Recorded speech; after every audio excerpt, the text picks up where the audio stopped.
Ism నిష్పాక్షికత మానయిజం సమగ్రమైన వార్తలు, innovative కథనాలు, సీనియర్ జర్నలిస్టుల.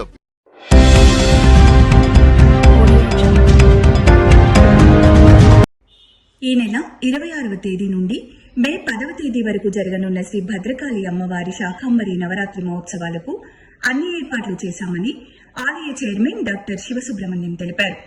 వరంగల్ నగరంలో స్వయంభుగా వెలిసి భక్తుల కోరికలు తీర్చే కొంగు బంగారంగా విరాజిల్లుతున్నటువంటి శ్రీ భద్రకాళి అమ్మవారి దేవాలయంలో రేపటి నుండి ఆషాఢ శుద్ధ పౌర్ణమి నాటికి శాకాంబరి ఉత్సవాలు నిర్వహించనున్నామని, ఉత్సవాలకు వచ్చే భక్తుల కోసం ప్రత్యేక మంచినీటి వసతితో పాటు క్యూ లైన్లు ఏర్పాటు చేశామని, ప్రతిరోజు భక్తులకు ఉచితంగా ప్రసాద వితరణ ఉంటుందని, భక్తులకు ఎలాంటి ఇబ్బంది కలగకుండా పోలీస్, రెవెన్యూ మరియు మున్సిపల్ శాఖ అధికారుల సహాయ సహకారాలు తీసుకుంటున్నామని, భక్తులు ప్రశాంతంగా వచ్చి అమ్మవారిని దర్శించుకోవాలని చైర్మన్ తెలిపారు. భద్రకాళి ఆలయంలో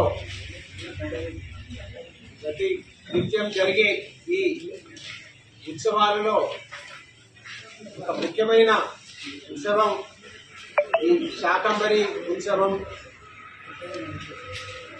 మన దేశంలోనే భద్రకాళి అమ్మవారి దగ్గర చాలా వైభవంగా జరుగుతుందని ప్రసిద్ధి సాక్ష్యం. దీనంతటికీ కారణమైన మన వరంగల్ భక్తులు, వరంగల్ భద్రకాళి అమ్మవారి భక్తులందరి ప్రోద్బలంతో అమ్మవారి కృప వల్ల ప్రతి సంవత్సరం చాలా చక్కగా నిర్వహిస్తున్నాము. ఈ సంవత్సరం నూతన ధర్మకర్త మండలి గారు సభ్యులందరూ కూడా ఇంకొంచెం ఉత్సాహంతో పాల్గొని ఇదివరకు కంటే ఎక్కువ సౌకర్యాలతోటి, భక్తి శ్రద్ధలతోటి అమ్మవారికి సేవ చేయాలని సంకల్పంతో కార్యక్రమాలని చాలా చక్కగా నిర్వహించాలని ఏర్పాట్లు చేయుచున్నాము. ఈ సందర్భంగా నూతనంగా ఎన్నికైన వచ్చిన మా ధర్మకర్తల మండలికి శుభాభినందనలు తెలుపుతూ, వారందరూ కూడా మంచి అమ్మవారి భక్తులు, చాలా చక్కగా కార్యక్రమం నిర్వహిస్తున్నారు. ఈ కార్యక్రమానికి గౌరవనీయులు మంత్రి గారు, ఎండోమెంట్స్ దేవాదాయ శాఖ మంత్రి గారు కొండా సురేఖ గారు వారు విచ్చేసి ఇందులో పాల్గొంటారు. మన గౌరవనీయులు ఎమ్మెల్యే నాయన్ రాజేందర్ రెడ్డి గారు వారు కూడా తప్పకుండా ఇందులో పాల్గొంటారు. వారందరి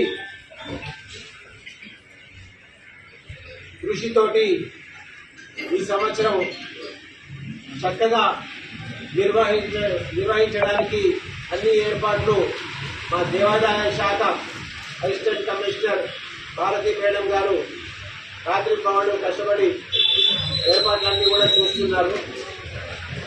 దీనికి భక్తులందరూ కూడా చక్కగా సంయమనం పాటించుకుంటూ, ఎందుకంటే రష్ చాలా ఎక్కువగా ఉంటుంది కాబట్టి ట్రాఫిక్ సమస్యలు కూడా వస్తాయి కాబట్టి అందరూ కూడా కోఆపరేట్ చేయాలి.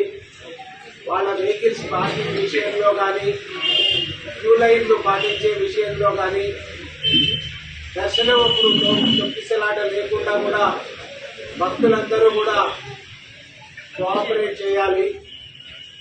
ప్రసాద సంయమనం పాటిస్తూ ఎవరికి ఇబ్బంది కాకుండా చూసుకోవాలి. వీటన్నిటికీ కూడా మొదటి నుంచి మీడియా మిత్రులందరూ కూడా చాలా సహకరిస్తున్నారు.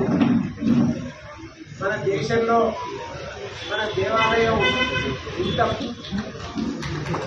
అందరూ కూడా మనం అమ్మవారి కృపకు పాత్రలు కావాలని, ఈ ఉత్సవం యొక్క విశిష్టత మన కూడా నిర్వహిస్తాము.